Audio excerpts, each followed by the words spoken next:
Hello friends, welcome to Let's Learn Maths. Exercise 3.1, question number 1. Aftab tells his daughter, 7 years ago, I was 7 times as old as you were then. Aftab अपनी daughter को बताता है कि 7 साल पहले I was 7 times as old as you were then. मैं तुम्हारी as का 7 times ज़्यादा था, यानी कि मेरी एज तुम्हारी एज से 7 गुना ज़्यादा थी। कब? 7 साल पहले। Also 3 years from now, और अब से 3 साल बाद भी, I shall be 3 times as old as you will be, और आज से 3 साल बाद भी मैं तुम्हारी एज का 3 गुना होऊंगा, यानी कि मेरी एज तुम्हारी एज से 3 गुना ज़्यादा होगी। Represent this situation algebraically and graphically. इस सिचुएशन को एल्जेब्रिकली हमें दिखाना है, एक्सप्रेशन क्या होंगे, इक्वेशन क्या बनेंगी, और ग्राफिकली उसको रिप्रेजेंट करना है। तो देखते हैं इसका सॉल्यूशन। तो पहले हम इनको इक्वेशन बना लेते हैं इनकी फर्स्ट। तो हम ये लेट कर लेते हैं इसमें present age, let present age of Aftab और डॉटर।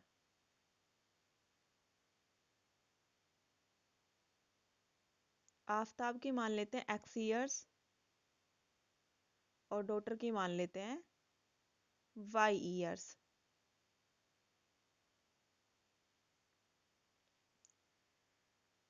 क्वेश्चन में इसने दो कंडीशन दी है, या दो बातें उसने हमें बताई हैं।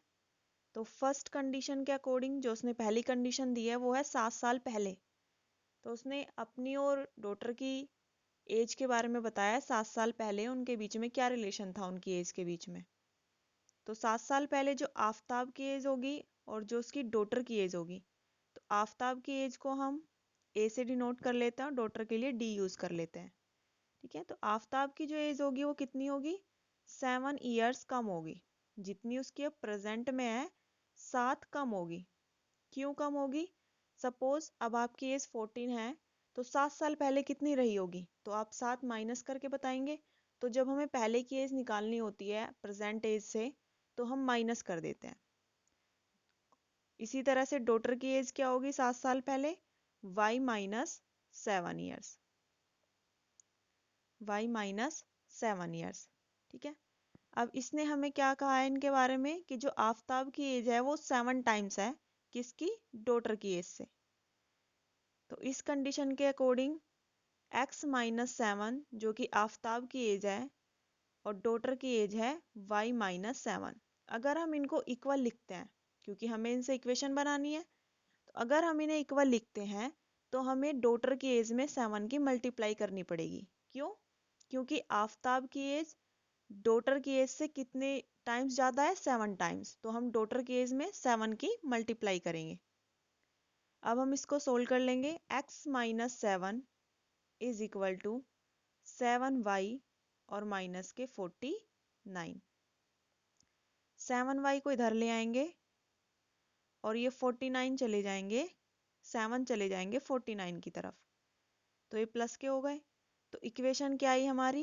x minus 7y is equal to minus के 42। ये आ गई हमारी इक्वेशन। ठीक है, तो एक एक्सप्रेशन आया, अभी एक इक्वेशन बनी है हमारी। अब हम देखते हैं इसकी सेकंड कंडीशन। दो कंडीशन दिया इसने, अब हम देखते हैं इसकी सेकंड कंडीशन। सेकंड कंडीशन में क्या बोला है इसने? इसने कहा है आफ्ताब और डॉटर की एज के बारे में कि 3 साल बाद। तो पहले इनकी एज देख लेते हैं कि 3 साल बाद इनकी एज कितनी होगी। तो प्रेजेंट एज है इनकी x, और 3 साल बाद अगर हमें इनकी एज देखनी है तो हमें इसमें 3 ईयर्स को ऐड करना पड़ेगा। ठीक है, क्यों ऐड करना पड़ेगा? कि जब भी हम आगे जो प्रेजेंट एज है और उसके बाद की एज देखना चाहते हैं तो उसमें प्लस करना पड़ता है, क्योंकि अगर अब आपकी 14 की एज है और आपसे 3 साल बाद आपकी एज पूछी जाए तो उस टाइम पे कितनी हो जाएगी आपकी? 14 + 3 17 हो जाएगी। तो इसी तरीके से जब हम प्रेजेंट से बाद में अपनी एज को देखते हैं तो जितना भी हम आगे बढ़ाएंगे उतना ही हमें अपनी एज में ऐड करना पड़ता है। तो यहाँ पे 3 साल बाद की बात हुई है तो इसीलिए हम 3 को ऐड कर देंगे। तो प्रेजेंट एज जो है वो x है, उसमें हमने 3 को ऐड किया। सेम इसी तरह से डॉटर की y है तो उसमें भी 3 साल ऐड हो जाएंगे। ठीक है, तो 3 साल बाद जो दोनों की एज होगी वो कितनी होगी? तीनों की जो एज होगी वो ये होगी। अब इसके बारे में क्या कहा है? इन दोनों को जो इनकी एज है अगर हम उसको इक्वल रखते हैं, ये आफताब की एज है और इधर एज है डॉटर की। ठीक है, इधर एज है डॉटर की। आफताब की एज डॉटर की एज से कितना गुना ज्यादा है? 3 टाइम्स। 3 टाइम्स ज्यादा है, तो हम 3 की मल्टीप्लाई किस तरफ करेंगे? डॉटर की एज की तरफ करेंगे। ठीक है, अब हम इस इक्वेशन को सोल्व कर लेंगे। x + 3 = 3y + 3 3 जा 9। y आ जाएगा इधर x की तरफ और ये 3 चला जाएगा 9 की तरफ, तो ये माइनस हो जाएगा। तो इक्वेशन क्या आई? x - 3y = 6। ये आ गई हमारी सेकंड इक्वेशन। ठीक है, तो फर्स्ट हमारी ये थी और सेकंड ये थी। तो एल्जेब्रिकली तो हमने इन्हें डिनोट कर दिखा दिया कि ये क्या होंगी। अब हमें इन इक्वेशन को ग्राफिकली भी रिप्रेजेंट करना है। तो ग्राफिकल रिप्रेजेंट करने के लिए हमें पहले कुछ पॉइंट निकालने होंगे। चैप्टर 2 जब हमने स्टार्ट किया, या फिर आपको पता भी होगा कि जो लीनियर इक्वेशन होती है उनको जब हम ग्राफ पे रिप्रेजेंट करते हैं तो वो एक स्ट्रेट लाइन की तरह से शो होता है, स्ट्रेट लाइन की फॉर्म में दिखाई देता है। ठीक है, और एक लाइन को बनाने के लिए हमेशा कम से कम 2 पॉइंट तो चाहिए होते हैं। तो इसीलिए मिनिमम हमें 2 पॉइंट इन इक्वेशन के निकालने होंगे जिससे हम उनका ग्राफ बना सके। इससे ज़्यादा आप कितने भी निकाल सकते हैं, लेकिन मिनिमम आपको 2 पॉइंट निकालने ही है। ठीक है, मैक्सिमम आप कितने भी निकाल सकते हैं। तो हम नेक्स्ट पेज पे दोनों इक्वेशन को लिख लेते हैं और इनके पॉइंट निकाल लेते हैं। तो हमारी जो फर्स्ट इक्वेशन है वो क्या है? हमारी फर्स्ट इक्वेशन x - 7y = -42। और जो सेकंड इक्वेशन है वो क्या है? हमारी सेकंड इक्वेशन है x - 3y = 6। अब हमें निकालने हैं इनके मिनिमम 2 पॉइंट, x y, और इसी तरीके से हमें इधर भी निकालना है इनके दोनों पॉइंट x y। ठीक है, तो पहले इस इक्वेशन में निकाल लेते हैं हम। x की वैल्यू हम ले लेते हैं पहले 0। अगर हम x की वैल्यू 0 लेते हैं तो y की वैल्यू कितनी आएगी वो इक्वेशन में रख के देखना है, क्योंकि हम किसी एक की वैल्यू तो खुद से ले सकते हैं लेकिन जो दूसरी वैल्यू है वो हमें इक्वेशन में रख के पता चलेगी। तभी तो पता चलेगा कि अगर एक वैल्यू ये रखते हैं तो y का क्या आएगा इस वैल्यू के अकॉर्डिंग।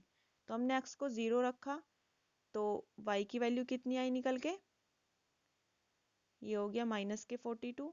तो नेक्स्ट लाइन में बचा -7y = -42।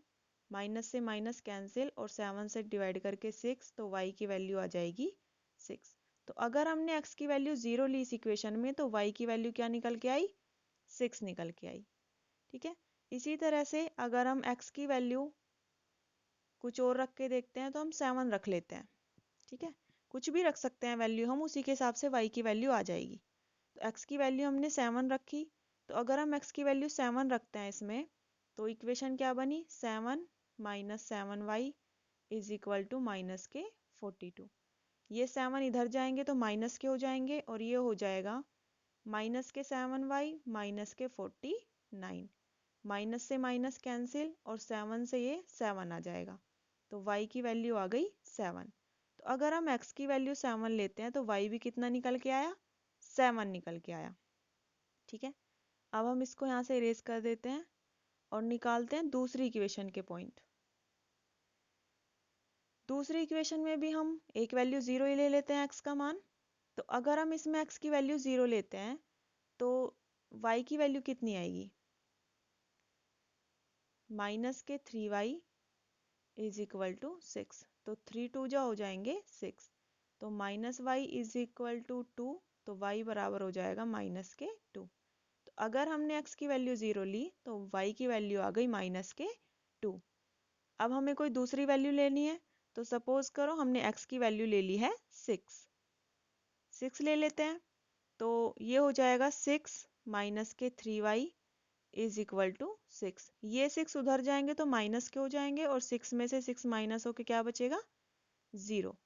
तो यानी कि y की वैल्यू क्या आ गई, 0। तो अगर हम x की वैल्यू 6 लेते हैं तो y की वैल्यू आ गई 0। ठीक है, तो दोनों वैल्यू हमने इसकी निकाल ली है। ये जो ये हमने वैल्यू रख के देखी है, हम इसको क्वेश्चन में दिखा भी सकते हैं और चाहे तो इसको हम रफ में भी दिखा सकते हैं। यहाँ पे डायरेक्ट पॉइंट लिख सकते हैं इसको रफ में करके। ठीक है, अब हम इसको करते हैं ग्राफ पे रिप्रेजेंट। तो ग्राफ पे रिप्रेजेंट करने के लिए हम ग्राफ पेपर का भी यूज कर सकते हैं और सिंपल पेपर पे भी ग्राफ की तरह से एक्स एक्सिस और वाई एक्सिस बना सकते हैं।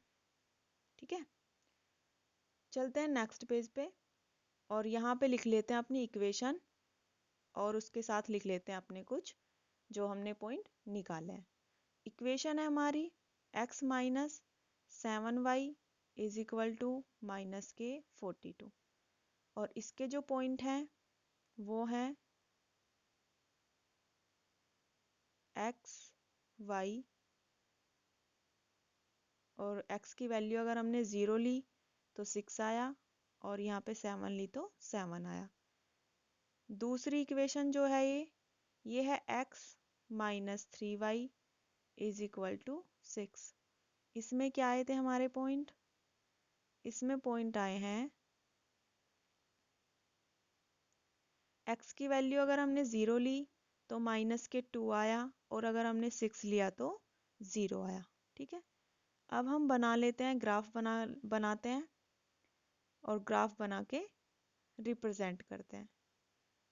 तो हमने एक ये लाइन ड्रॉ कर ली एक्स एक्सिस जिस पे हम डिनोट करेंगे और एक ये वाई एक्सिस जिस पे हम डिनोट करेंगे।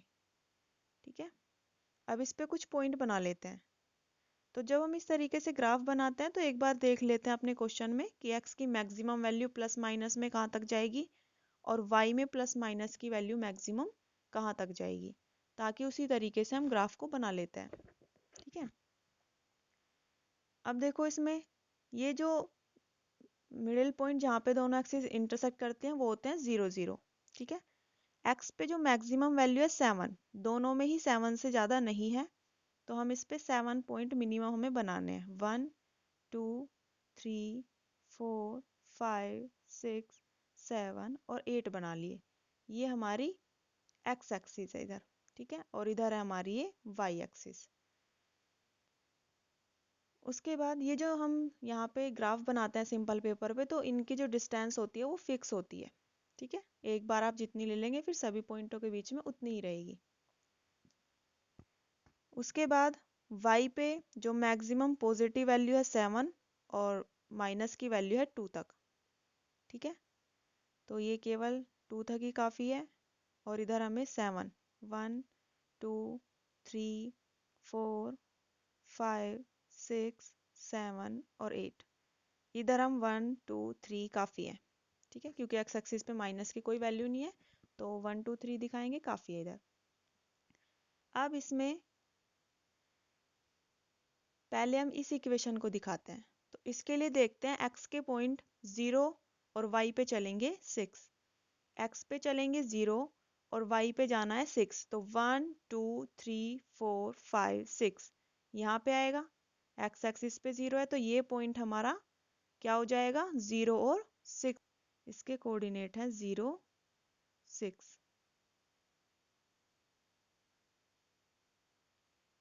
उसके बाद दूसरा पॉइंट है 7 और 7, यानी कि इस पे भी 7 जाना है। 1 2 3 4 5 6 7 हम इन पे लिख लेंगे पहले ही। ठीक है, अभी हमने यहाँ नहीं लिखे, आप इन पे लिख लेना पहले ही 1 2 3 करके इस तरह से, ये 7 और ये 7। तो अब हम इनको मिलाएंगे आगे, और जहाँ भी इंटरसेक्ट करेंगे वही कोऑर्डिनेट क्या होगा हमारा। इनको हम एक्स एक्सिस और वाई एक्सिस के पैरेलल करके पॉइंटों को आगे बढ़ाएंगे, और ये यहाँ इंटरसेक्ट करते हैं। तो ये पॉइंट क्या होगा, ये पॉइंट होगा 7 और 7। ठीक है, अब इन दोनों पॉइंटों को हम मिला के एक लाइन ड्रॉ कर देंगे, और यही लाइन क्या होगी हमारी, ये x minus 7y is equal to minus के 42। इस पे हम इस इक्वेशन को लिख भी देंगे, यही इसका नाम भी है इक्वेशन का, क्या, x minus 7y is equal to minus के 42। ठीक है, ये इस इक्वेशन का नाम है। उसके बाद हम दूसरे वाली इक्वेशन को रिप्रेजेंट करते हैं ग्राफ पे। तो कैसे दिखाएंगे, x की वैल्यू 0 और y पे जाना है -2, तो x एक्सिस पे तो 0 ही है और y पे आना है हमें -2, तो ये -1 और ये -2 है वैल्यू, तो यानी कि ये वाला पॉइंट। ठीक है, ये वाला पॉइंट यहाँ पे, इसकी वैल्यू कितनी है, 0 -2, ये कोऑर्डिनेट है। उसके बाद x पे एक पॉइंट है 6 और दूसरा है 0, यानी कि y एक्सिस पे तो हमें 0 ही चलना है, लेकिन x एक्सिस पे कितना चलना है, 6। तो x एक्सिस पे 6 है ये, तो ये वाला पॉइंट, तो इसके कोऑर्डिनेट कितने हैं, इसके कोऑर्डिनेट हैं 6 और 0। ठीक है, ये इसके कोऑर्डिनेट है। तो इन दोनों पॉइंटों को मिला के हम एक लाइन खींच देंगे। ठीक है, आप स्केल का यूज करके इससे खींच सकते हैं इन दोनों पॉइंटों को मिला के, और इस इक्वेशन पे आप इसका नाम भी लिख सकते हैं। ठीक है, क्या, ये इस इक्वेशन का नाम है ये, जो इसका अलजेब्रिकली एक्सप्रेशन है। क्या है इसका algebraically expression, x minus 3y is equal to 6। ठीक है, तो इस तरह से हम इनको ग्राफिकली रिप्रेजेंट कर देंगे। ओके, और ये इनका अलजेब्रिकली एक्सप्रेशन, ये इनका ग्राफिकली रिप्रेजेंटेशन। ओके, मिलते हैं नेक्स्ट क्लास में क्वेश्चन नंबर 2 के साथ। Okay, thank you, bye bye.